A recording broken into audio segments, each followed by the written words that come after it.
démontré man jàpp naa ne ñi ko def ak ña leen ko def loo tey guddi gii du ñu nelaw te sénégalais yëpp yëg ko adduna bi yëpp yëg ko parce que dañ ko projeté en direct ñëpp di ci teg seen bët lii gàcce la parce que bëgg nguur wala téye nguur warul jaral nit mu àgg fii conseil constitutionnel li ma jàpp mooy lii ñu leen démontré mu leer nañ dinañ jël seen responsabilité parce que il y va de l'avenir de la nation deru justice Sénégal moo nekk en jeu parce que nag foofa la ñuy saytoo parrain yi di xool yi baax ak yi baaxul kon suñu leen andilee ay preuve comme ñoom yoon la ñuy doxal ci réew mi jàpp naa ni lii war nañ cee def jàngat biñ ci war a def ndaxte ku xam Pastef nga xam ne même ba mu amagul woon doole dem ci élection dañoo gis ne dafa def parrainage bu set wecc tey la Pastef gën a am doole ku nekk di gis Sénégal li fi xew ak li xew bitim réew xam ne Sénégal Pastef mooy parti bi fi ëpp doole gën fee organiser ëpp ci ay ndaw ëpp ci ay xale yoo xam dañoo xarañ ci informatique ku xool bu ñu bëggee def dara en 24 heures ni ñu koy réussir ak seen xarañte xam nga ni ñii boo dee dem ak ñoom ci mbirum technologie nga bëgg a tappale war ngaa wuti ñu aay ci tappale waaye waroo koo def ci ay suroxe léegi nag dañ koo sorxo ba gis ni yéene nañ candidat wu Pastef bañ a matal ñu dem jël nu mu leen neexee ñu saboteeg ko daan ni ci ñeenti levier la ñuy sukkandiku pour invalider le parrainage donc de Bassirou Diomaye Faye nga xam ni ñëpp seet nañ ni bi mu démarré parrainage am la fiche 111 ci la parrainage bi presque di doog a door dañoo démarré seen parrainage di jaay doole nangu ñoo jox Ousmane Sonko ay fiche de parrainage am loolu xëy na nit ñi daan ci dellu si biñ demee ba Ousmane Sonko gis ni mais ñii dinaa leen won ni ñun même man mi nga xam si may titulaire bi su ma demul man na maa jël sama second won leen ni sama doole fu mu toll mu lancé parrainage du Bassirou Diomaye Faye dëkk bi riir fépp ci région yi dans les villages dans les coins les plus reculés du Sénégal fépp ñu gis ni parrainage bi mi ngi takkarnaase te tey ñu gis ay candidats yu tekkiwul dara yu kenn xamul ñu taxaw di valider devant Pastef nan nga mën a xalaate koo xam ne kenn xamu ko wala ay candidats yoo xam si fu ñu dem ci mbedd mi kenn xamu leen amul benn dëkk bu ñu am ay section amul benn dëkk bu ñu am ku leen fa représenté man xam naa sax ay candidats yu nu parrainé yoo xam ne dem nañ ci dëkk di wut ku leen fa représenté ci biir parrainage bi kooka ñu bëgg ko valider ay parrain ki nga xam ne moo gën a organisé ci parti yi muy Pastef ëppale fi ay nit ci fii ci Sénégal ak ci diaspora bi ñu taxaw ne matalul ay parrain loolu ñoom ñu koy def sax waroon nañoo xam ne bu ñu bëggee éliminer Bassirou Diomaye Faye war nañoo wut yeneen yoon yuñ jaar mais pas ci ay tappale kon lii lu leer naa ñi la liñ ci bëgg a jàngat nag mooy lii nga xam ne moo am lu nu dut baaraam la won na leen ni Pastef lépp lu muy def da koy organiser parce que ñi naan ex Pastef sax ku ci xëy bu waxul ci Pastef kenn du ko seetaan ñi naan ex Pastef suba ak ngoon ci xeex Pastef lañ nekk kon ñëpp xam nañ ni Pastef moo fi nekk dem ci élection nag yoo xam ni da ngay wuti pexe pour ni Pastef du am candidat kooku mënul nekk boo jëlee diaspora bi ak fii ci Sénégal képp kuy wax dëgg xam nga ni Pastef moo yore majorité bi nga bëgg a dem ci élection yoo xam ni da ngay jël ay éléments de langage di ko waxloo ay nit naan leen Pastef sax ñoom duñu am candidat lu tax ba duñu am candidat ñoom dañoo moom réew mi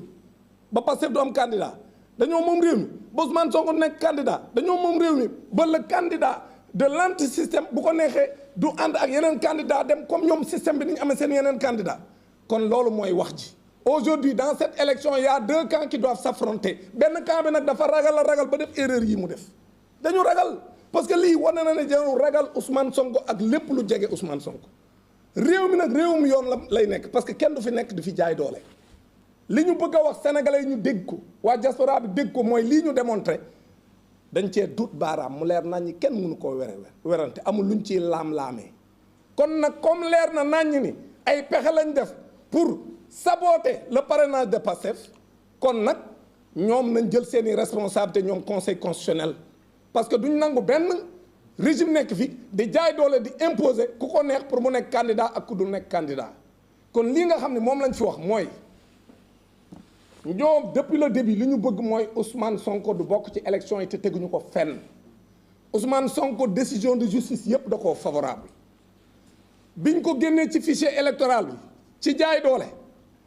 dafa dem jaar fa mu war a jaar Ziguinchor juge ba fa nag jël responsabilité ni dugalaat leen ko kon Ousmane Sonko officiellement mi ngi ci biir fichier électoral bi comme officiellement mi ngi ci fichier électoral bi ñu dem bañ koo jox ay fiche de parrainage am mu dem xeex pour ñu jox ko ay fiche de parrainage am juge bu Dakar tamit ni wax na dëgg jox leen ko fiche de parrainage am parce que radiation bi jaarul yoon.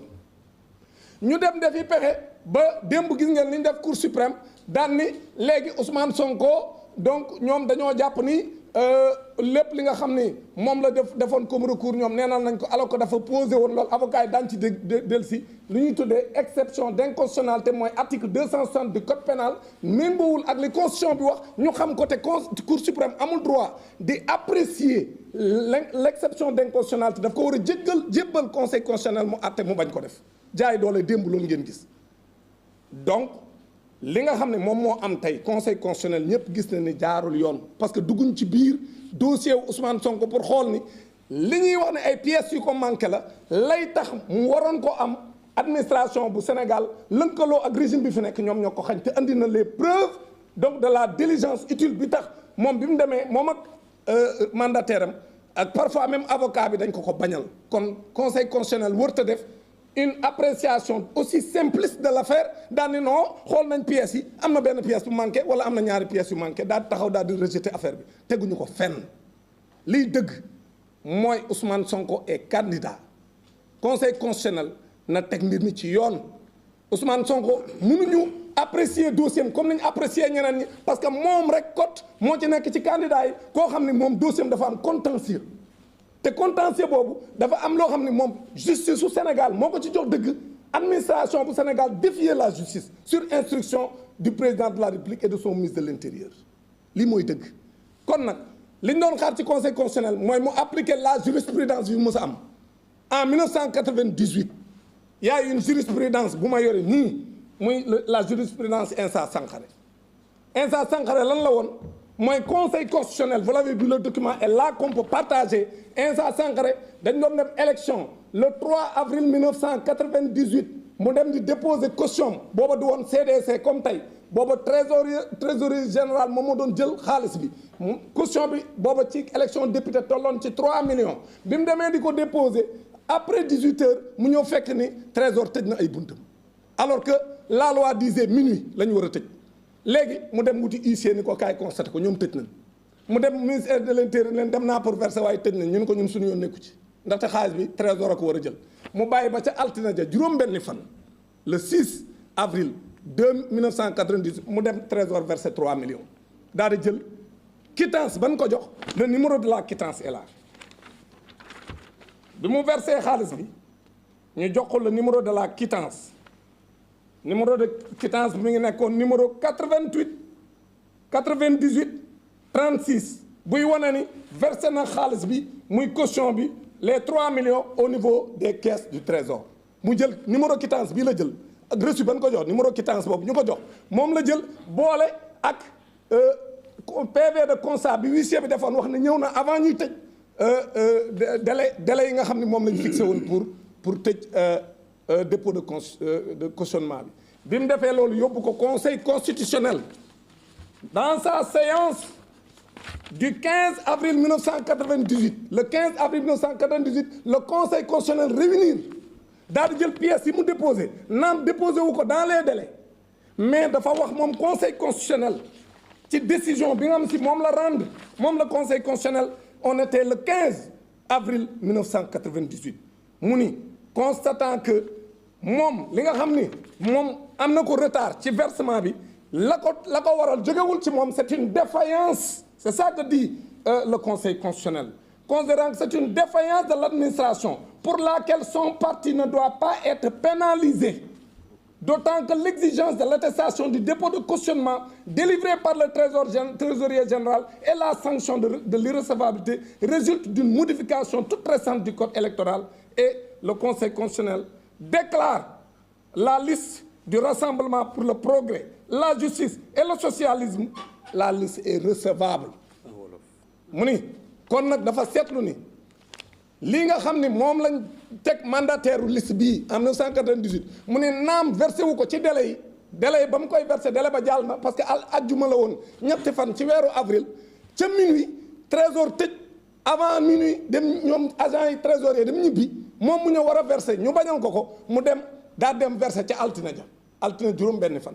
ba mu ko defee yóbbu ay këyitam wane loolu la ñuy wax les diligences utiles waneel am les preuves que moom li mu versé mënu ko woon a versé àjjuma waaye altine la ko mënoon versé waa léegi lan la conseil constitutionnel bii defoon loolu tey Ousmane Sonko pour les mêmes raisons mu dem pour jëli ay fiches am de parrainage am ñu xañ ko parce que ca ba ñuy waajal parrainage bi dañoo wut ay numéro parce que lañ ca doon wut mooy Ousmane Sonko lañ bëggoon bloqué lépp dañ koo waajal pour que bu amul numéro mu defaree fiche boppam bu nuroog fiche yëpp parce que fiche Ousmane Sonko moom fiche yëpp a nuroo lenn rek la amul mooy numéro parce que ñoo ko bañ a jox léegi bi loolu amee kon conseil constitutionnel amoon na toutes les preuves pour étudier le dossier de Ousmane Sonko te gëm nañ ñun ni conseil constitutionnel loolu lay def parce que comme nee nañ avocat yi comme nee nañ le mandataire de Bassirou Diomaye Faye non le mandataire de Ousmane Sonko du moins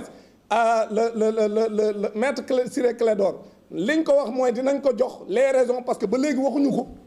fan lañ sukkandiku ba mënuñu étudier parrainage am parce que parrainage am amul problème parce que ay député ñoo ko parrainé léegi nag kon ñi ngi xaar conseil constitutionnel dugg ci fond dossier bi bu duggee ci fond dossier bi gis ni ñaari pièces yooyu ñuy wax ne amu ko am na ko parce que joxe na quittance ñoom ñoo ko jox la attestation bi am na preuve que ñoom ñoo bañ déposé na li nga xam ne moom mooy décision de justice yi ñaari décision d'état bi ci mbirum Adji Sarr dem ba ci biir ñu ne la loolu yàqu na parce que la nga ko daanoon nërmeel na mënatoo cee jafandu ngay wut loo jafandu loo wut loo jafandu mënoo jafandu ci Ousmane Sonko ay fii ay pièces am matuñu kon Ousmane Sonko ay pièces am mat na conseil constitutionnel na jël ay responsabilités am bañ a nangu benn nguur di ko noot te jurisprudence buñ fi créé bu ëllëgee daan leen lim te dañ fay am ak njaboot dañ fi am ay doom am fi ay sët ëllëg ñu nar a lim seen maam ni moo fi defoon nangam en 2024 ba ñuy dem élection seen maam moo fi taxawoon invalidé ab candidat boo xam si askanu yëpp moom lañ bëggoon mu nekk candidat kon li ñu bëgg a wax mooy ñaari candidat yëpp muy Bassirou Diomaye Faye muy Ousmane Sonko amu ci kenn koo xam ni mën nañoo fexe ñoom régime bii fi nekk ba jaay ko doole ba du nekk candidat kon loolu lañ bëgg a wax Sénégal gépp ñu dégg ko wax ko diaspora bi yëpp ñu dégg ko ne leeral nañ lépp ni ci ay tappale ak ay njuuj njaaj lañ bëgg a jaare pour Ousmane Sonko du nekk candidat pour Bassirou Diomaye Faye du nekk candidat et ñun loolu duñ ko mës a nangu.